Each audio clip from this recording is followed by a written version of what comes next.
الرحمن الرحیم۔ السلام علیکم بچوں، ہم نے لاسٹ چیپٹر ریڈ کیا تھا خوش خلقی۔ اس چیپٹر کی ہم نے بلند خوانی اور اس کی وضاحت ہماری ہو چکی تھی، ہم دے چکے تھے۔ آج ہم اسی چیپٹر کے کام کی طرف آگے چلیں گے۔ آئیے اس سبق کا کام کی طرف بڑھتے ہیں۔ یہ ہیں اس سبق کے مشکل الفاظ اور اس کے معنی۔ یہ مشکل الفاظ: ضعف یعنی کمزوری، صناعی یعنی کاریگری، ہنرمندی، رعنائی یعنی خوبصورتی، خوشنمائی، مشک وہ خوشبودار مادہ جو ہرن کی ناف سے نکلتا ہے، عنبر یعنی سمندر کی خوشبودار جھاگ جس کو جلانے سے خوشبو پیدا ہوتی ہے، واویلا کرنا یعنی رونا، پیٹنا، فریاد کرنا، دہائی دینا، نگوڑا یعنی نکما، ناکارہ یا پھر منحوس یا نامراد، اکثر عورتوں کا تکیہ کلام ہوتا ہے یہ۔ جان لیوا یعنی جان لینے والا یا جو جان لے کر ٹلے، ارجمن یعنی قدر و قیمت والا یعنی مرتبہ والا۔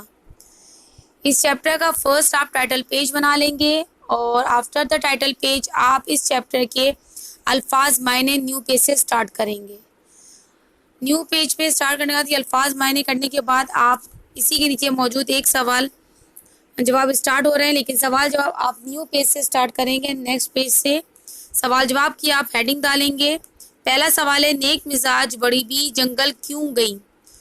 تو ان جواب ہے ان کی بہو ایک بدمزاج اور زبان دراز عورت تھی، وہ اکثر اپنی ساس کے ساتھ بد زبانی کرتی تھی۔ ایک دن اس نے نیک خاتون کو طعنہ دیا، تمہیں ہر وقت اللہ اللہ کرنے کا اتنا شوق ہے تو کسی جنگل بیلے میں کیوں نہیں چلی جاتی؟ بڑی بی کو بہو کی یہ بات ناگوار گزری، مگر انہوں نے نہایت متحمل لہجے میں جواب دیا، اگر تمہاری خوشی اسی میں ہے تو یوں ہی صحیح، میرے حصے کا رزق تو مجھے جنگل میں بھی مل جائے گا۔ یہ کہہ کر انہوں نے جنگل کی راہ لی۔ سوال نمبر 2، چاروں موسم خوش مزاج بڑی بی کے کس بات سے متاثر ہوئے اور انہوں نے بڑی بی کی کیا خدمت کی؟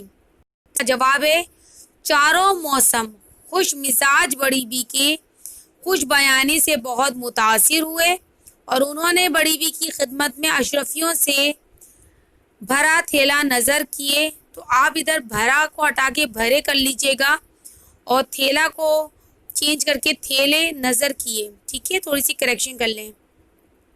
اس کے بعد سوال نمبر 3 ہے، ہم نے اس کہانی سے کیا پیغام حاصل کیا ہے؟ وضاحت سے لکھیے۔ تو جواب ہے اس میں کہ اخلاق ایک ایسی انمول چیز ہے جو انسان کی شخصیت کو نکھارتی ہے۔ انسان اچھی اخلاق سے راحت پاتا ہے اور برے اخلاق سے مصیبت۔ اچھی اخلاق سے ہمیں نہ صرف اللہ تعالیٰ کی خوشنودی ملتی ہے بلکہ معاشرے میں بھی اعلیٰ درجہ حاصل ہوتا ہے۔ بے شک خوش خلقی بھی انسانی جذبوں میں سے ایک ہے۔ اگر ہمارا اخلاق اچھا ہے اور ہم دوسروں کے ساتھ عزت و احترام سے پیش آئیں گے تو ہمیں بھی یہی بدلہ ملے گا۔ ہمیں کوئی اختیار نہیں کہ ہم دوسروں کو برا بھلا کہیں۔ اچھی اخلاق کی تو ہمارے اسلام میں بھی بہت تلقین کی گئی ہے۔ تو بیٹا یہ تھے اس سبق کے سوال جواب۔ آئیے اس کی ایک چھوٹی سی ایکٹیویٹی سرگرمی کی طرف چلتے ہیں۔ اس کو آپ کیا کریں گے، یہاں پر میں نے یعنی کہ دونوں خواتین کے کرداروں کو مد نظر رکھتے ہوئے ان کے صفاتی جال بنائیں یعنی کریکٹر اسکیچ بنائیں۔ یہ آپ نیو پیج سے کام کریں گے۔ اس کو یہ سوال اسی طریقے سے آپ لکھ لیجئے گا۔ اچھا، یہ جو 2 کلر میں آپ کو نظر آ رہے ہیں، آپ کو اس کی ایک کمپیوٹر پیپر کو کسی بھی شیپ میں کاٹ لیں، ضروری نہیں ہے کہ کوئی کلاؤڈ شیپ میں کاٹیں، آپ کسی بھی شیپ میں ایزیلی کاٹ سکتے ہیں اس کو۔ اور اس کو یہاں پہ بہت بڑا نہیں بنانا، ایک مختصر سا 3 سے 4 لائنوں پہ مشتمل یہ پیپر کٹ کر کے یہاں پہ پیسٹ کر دیجئے گا اپنی کاپی کے اوپر۔ اور پہلا کریکٹر میں پہلی بڑی بھی لکھ لیجئے گا، دوسرے کریکٹر میں دوسری بڑی بھی۔ میں نے چند ان کے صفاتی خوبیاں تو ان کی نکال دی ہیں، لیکن یہ کہ آپ ان میں مزید دو ایڈ اور کر لیجئے گا. جیسے پہلی بڑی بی میں ہم نے نکالا خوش اخلاق، شکر گزار، نیک، نرم مزاج.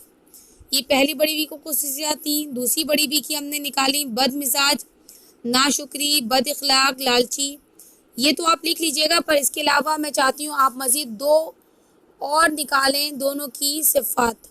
ٹھیک ہے جی، یہاں پہ یہ لیسن اینڈ ہوا. انشاءاللہ نیکسٹ کلاس میں نیکسٹ لیکچر نیو چیز کے ساتھ ملاقات ہوگی. ٹھیک ہے، اپنا خیال رکھیے گا. اللہ حافظ.